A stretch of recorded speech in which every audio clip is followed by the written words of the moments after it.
So let's talk about the slow etude for trumpet. If we look at the key signature, the first half is all natural, no sharps, no flats, but at the end of measure 16 going into measure 17, we have a B flat for the rest of the tune.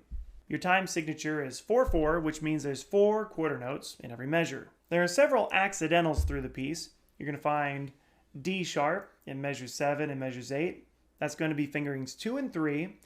There are C sharps, as in measure 17, which is all your vowels, 1, 2, and 3. And you're going to find a higher C sharp in measure 28, which is 1 and 2.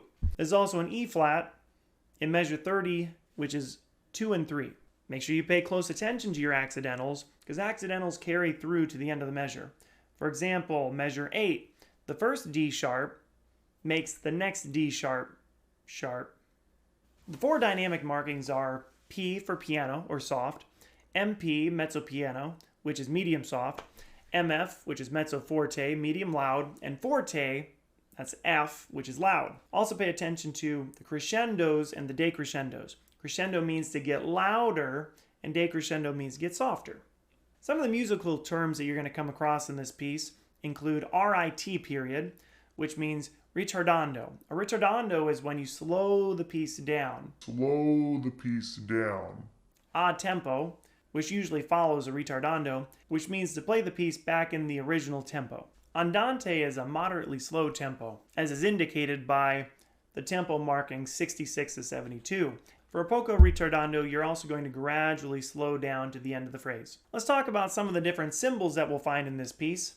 You're going to see in measure 16 a fermata. A fermata over top of a note means that you're going to hold the note longer than usual. Since this is a half note, a good rule of thumb is to hold the note about twice as long as normal. After the fermata, you're going to find 2 lines, or train tracks as they call them sometimes. That's called a grand pause. You're going to pause the music for just a moment before you go on to the next part. And finally, in measure 30, you're going to see an accent. An accent underneath the E flat means that you're going to bring that note out a little bit fuller than the notes around it. To help show yourself how fast 16th notes are, count 4 16th notes for every beat. 1, 2, 3, 4, 1, 2, 3, 4, 1, 2, 3, 4. In measure 3, you're going to find a triplet.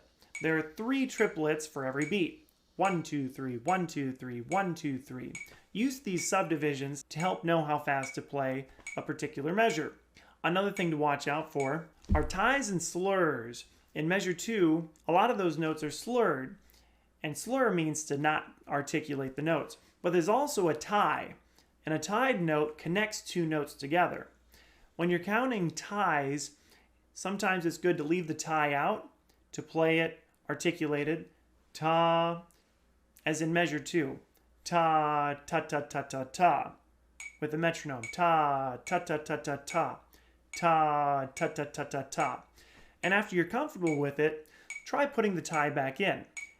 Ta, ta, ta, ta, ta, ta, ta, ta, ta, ta. This subdivision and breaking down the rhythm can help you count it more accurately. The last rhythm I want to talk about is the dotted 8th 16th rhythm that you can find in measure 8. There's also a tie, which we'll add in just a moment. But to count a dotted 8th 16th rhythm, again, subdivide your 16th notes. Da da da da da, da da da da da, da da da da da. The dotted 8th is going to be 3 of these subdivisions. 1, 2, 3, da da.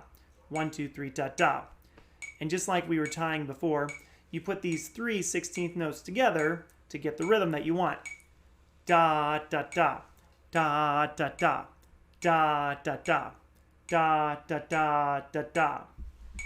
And then add the note in front of it, still articulating the dotted 8th note.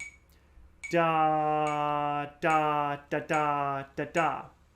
After you practice that several times, add the tie back in. Da, da, da, da, da. With practice, you'll get this rhythm perfect. Pay close attention to your phrasing. A phrase is like a musical sentence. You can find one phrase from the beginning to the middle of measure 4. Phrases are meant to be played usually in one breath. So try to play your phrases as best you can in one breath. It'll be challenging sometimes. The second phrase, pick up to 5 and on, is quite a bit longer, but do your best to pick smart places to breathe, usually after longer notes or where a pause feels appropriate. When you're breathing, try to employ a quick breath so that you don't take time away from your music. Because this piece has a higher upper register, I recommend practicing your concert E-flat scale, the one that starts on F. Practice this scale until your upper register notes sound clear and become easier and easier. Thank you so much for watching the video. I hope you enjoyed it. I hope you learned something. Good luck with all your practicing.